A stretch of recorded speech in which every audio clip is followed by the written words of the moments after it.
My name is Megan, and today I'll be reading Walter the Farting Dog Goes on a Cruise by William Kotzwinkle, Glenn Murray, and Elizabeth Gundy, illustrated by Audrey Coleman.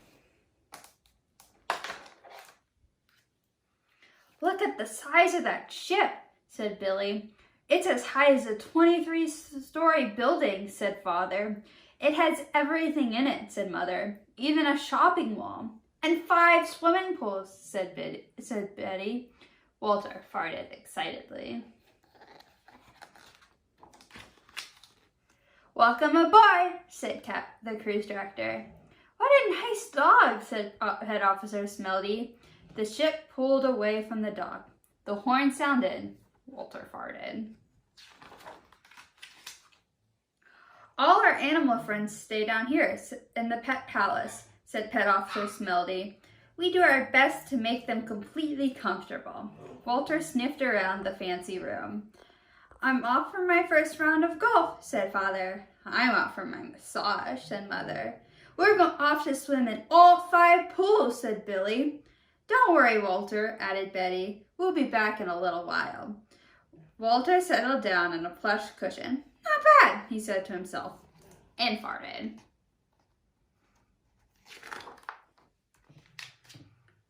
As soon as the door of the pet palace closed, trouble started brewing.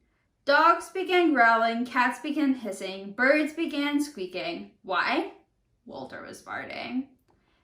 "Get that stinker out of here," said the parrot in the corner. Pet Officer Smelty returned with some pet treats and was instantly enveloped in a fart cloud. "This smells like an emergency to me," he said, and opened all the vents. On the golf course, Father was lining up a putt when he noticed a familiar smell. "What's that horrible odor?" said one of the other golfers. "Must be the sea air," said Father. But Father knew it wasn't the sea air. He saw Pet Officer Smelty coming towards him. "We've got a problem with that dog of yours," said Smelty. Father, Mother, Betty, and Billy were led back to the pet palace. "Fart alert," squawked the parrot. "Oh, no, we're going to have to put Walter in quarantine," said Smelty. "Oh, no," thought Walter. "Lower the lifeboats, squawked the parrot. "Women and parrots first." They decided to put Walter in the room where they stored all the stinky cheeses. "Don't worry, Walter," said Billy. "We won't be far away. We'll visit you a whole lot," said Betty. She closed the door. "Fair enough," thought Walter, quietly farting.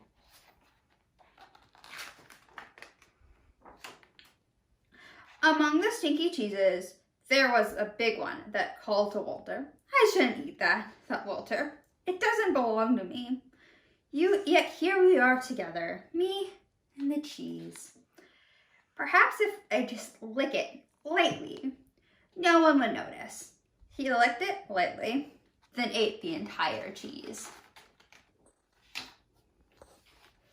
Even though Walter was tucked away deep in the belly of the ship, his farts crept out under the door, slithered along the hallways, and made their way upstairs.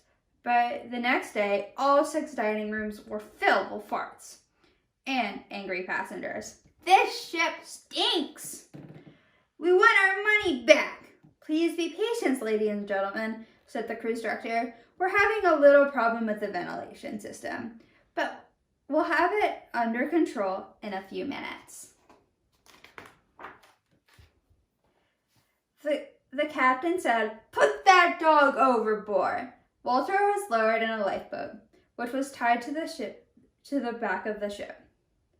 "This will be fun, Walter," said Billy. "Officer Smelty promised he would bring you treats every day," said Betty. Fair enough, thought Walter, farting. That night, the huge block of cheese inside him began doing its work, plugging up all the farts.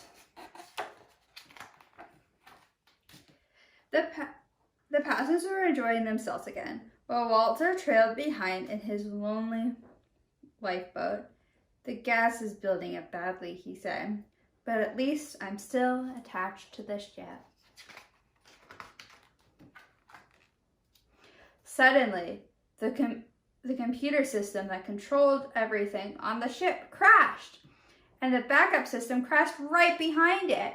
The power died, the engines quit, and the ship drifted helplessly. Everyone grew hot and cranky. In his lifeboat, Walter was having his own problems. The gas pains were unbearable. Try not to think about it, he said to himself, twisting to look at his tail. He realized, if that cheese lets go, I'll be blown in half. I'll be blown halfway to the Arctic Circle.